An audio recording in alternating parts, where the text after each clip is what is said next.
बिस्मिल्लाहिर्रहमानिर्रहीम, अस्सलाम वालेकुम। हिंदुस्तान के वासियों ने बहरा ये फ़िक्रा सुना होगा कि ऊँट का पहाड़ के नीचे आना, लेकिन इसका अमली तजर्बा चाइना ने हिंदुस्तान को करा दिया है कि कितनी तकलीफ़ होती है जब ऊँट पहाड़ के नीचे आता है।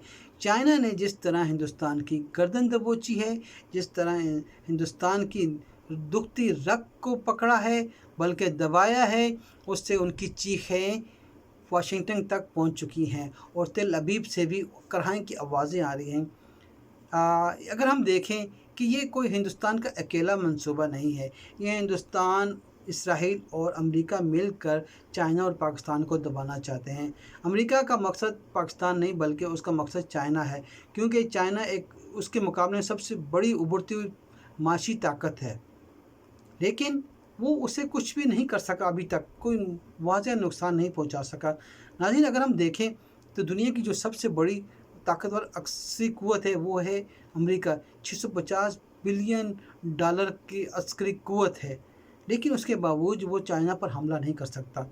वो डायरेक्ट आके हिंदुस्तान की मदद नहीं कर सकता। खुद उसके कई महाज खुले हुए हैं दुनिया में। तो इस वजह से वो क्या सिफारती सतह पर और ब्लैकमेल करने की कोशिश कर रहा है। मैं उसकी एक और चीज़ आपको बताऊंगा कि रिपब्लिकन के एक सेनेटर ने एक बिल पेश किया है सेनेट में कि सदर ट्रंप को फुल अख्तियारात दिए जाएं कि वो जो तिब्बत का जो चाइना का जो एरिया है उसे आज़ाद रियासत तस्लीम करे। अगर ये ऐसा हो जाता है, अगर ये बिल पास हो जाता है, तो फिर एक नया तनाज़ा दुनिया में खड़ा हो जाएगा और ये तनाज़ा जो है ये बहुत बड़ी जंगों को भी हवा दे सकता है और बहुत बड़े मसाइल दुनिया में पैदा कर सकता है। देखना ये होगा कि क्या ऐसे आलमी ताकतें, क्या मगरब और क्या यूरोपीय यूनियन इसको अमेरिका का साथ देंगे इस बार के नहीं, जबकि वो ख़ुद भी चाइना की तरफ देख रहे हैं। अमेरिका की माशियत जिस तरह डोल रही है और जिस तरह अमेरिका बदमाशी कर रहा है और अमेरिका की जो अपने मुफाद में फैसले होते हैं उससे यूरोपीय यूनियन तंग आ चुकी है। अब यहाँ पे सवाल ये बनता है कि जो तिब्बत है ये इस पर चाइना का पूरा कंट्रोल है, चाइना की आर्मी है वहाँ पे, चाइना के रूल्स हैं वहाँ पे, चाइना वहाँ पे आज़ादाना आते जाते हैं। जबकि जहाँ पे वो तहरीक चलाई गई थी उन्होंने दलाई लामा से, वो मफरूर होकर हिंदुस्तान में रपोश है, हिंदुस्तान ने उसे पनाह दी हुई है और वहाँ से बैठ के वो तहरीक को हवा देने की कोशिश करता रहता है, जो आज तक कामयाब नहीं हुई। मकसद क्या है इसको तिब्बत को इस मरतबा लाने का? क्योंकि तिब्बत वो वाहिद सोर्स है चाइना का जिससे गुज़र कर वो लद्दाख और सकम तक आता है। अगर ये बंद कर दिया जाए, ये आज़ाद कर दिया जाए, तो चाइना का तस्वर ही नहीं कर सकते कि वो हिंदुस्तान के करीब भी आ सके। तो ये है मेन वजह तिब्बत के मसले को उजागर करने के लिए इस दौर में। देखते हैं कि अमेरिका इस वक्त कामयाब होता है कि नहीं होता।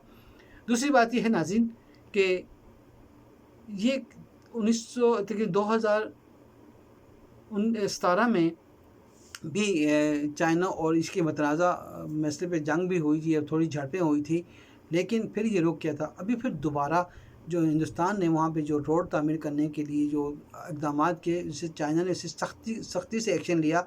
न सिर्फ उसने एक्शन लिया बल्कि उसने अपनी आर्मी को वहाँ पे डिप्लॉय किया, 5000 से ज़्यादा आर्म फोर्सेस को वहाँ पे पहुँचाया और हिंदुस्तान के कई हिंदुस्तान के कई फ़ौजियों को ज़ख्मी भी किया और ये भी सुनने में आ रहा है कि कई को उन्होंने अपनी हिरासत में भी लिया हुआ है।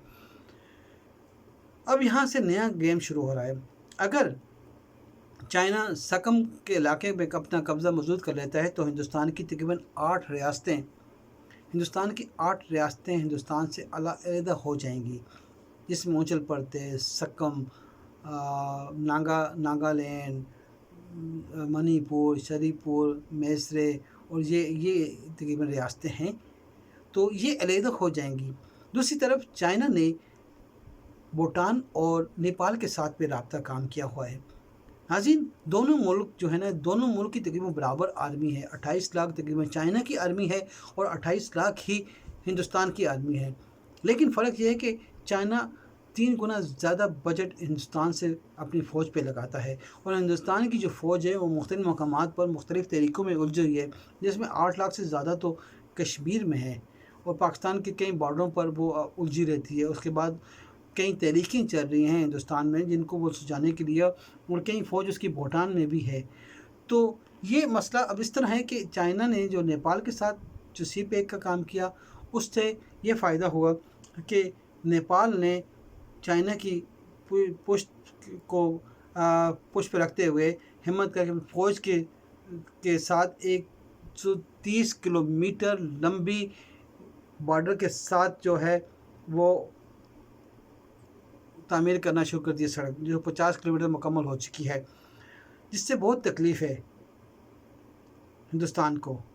تکلیف تو ہوتی ہے، ظاہر سی بات ہے، کیونکہ اگر یہ روڈ مکمل ہو جاتی ہے تو پھر چائنا کے لیے کوئی مشکل نہیں ہوگا کہ وہ آ کے کسی وقت اپنی پوری آرمی کو وہاں سے لے آئے۔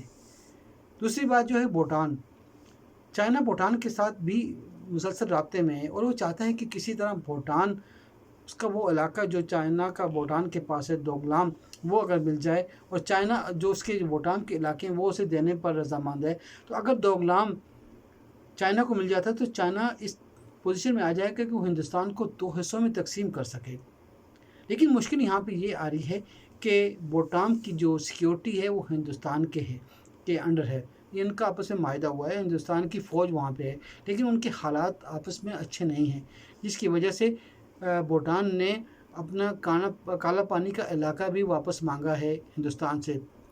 اگر آپ جانتے ہوں گے کالا پانی، تو کالا پانی ایک مشہور جیل ہوتی تھی جہاں پہ انگریز اپنے جو خطرناک قیدی ہوتے تھے انہیں بھیجتے تھے۔ یہ تقریباً 1769 میں انگریزوں نے یہ فتح کیا تھا، جزیرہ انڈمان کہتے ہیں اسے، جزیرہ انڈمان، تو وہاں پہ انہوں نے کالا پانی جیل بنائی تھی۔ یہ ایک بہت ہی خطرناک جزیرہ تھا، کہتے ہیں یہاں کے آج بھی کہتے ہیں کہ وہاں پہ جو ہے مکمل طور پر قبضہ نہیں ہو، وہاں پہ جو وحشی قسم کے لوگ آج بھی آباد ہیں، تو وہاں پہ وہ قیدیوں کو بھیجتے تھے انگریز، تو وہ دوبارہ مانگ رہا ہے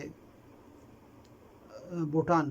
تو حالات جو ہیں اس وقت ہندوستان کی بالکل موافق نہیں ہیں، اور مجھے نہیں لگتا کہ آنے والے دن کوئی اچھی نوید مودی کے لیے لے کے آئیں گے۔ مودی کی تمام پالیسیاں جو ہیں اس کے منہ پر ماری جا رہی ہیں ایک قسم کی۔ دیکھتے ہیں کہ انشاءاللہ یہ سارا جو کھیل ہے وہ پاکستان کو ہندوستان تباہ کرنا چاہتا ہے سی پیک کی وجہ سے، جو یہ ڈیم بنا رہے ہیں پاکستان، یہ جو ڈیم ہے اس سے اس کو تکلیف ہے، جبکہ ہندوستان نے پاکستان کے 5 دریاؤں پر 124 ڈیم بنا چکا ہے، لیکن اسے ایک ڈیم پاکستان کا بنتے ہوئے دیکھتے ہوئے تکلیف ہو رہی ہے، جس کا ابھی شروع ہوا ہے۔ تو یہ ہے وہ واقعہ جس کی وجہ سے ہندوستان کو تکلیف ہے۔ دیکھتے ہیں کہ کیا ہوتا ہے، انشاءاللہ بہتر ہوگا، پاکستان کے حق میں بہتر ہوگا۔ ناظرین، آپ سے درخواست ہے کہ میرے چینل کو سبسکرائب کر دیں، بڑی مہربانی ہوگی۔ السلام علیکم، اللہ حافظ۔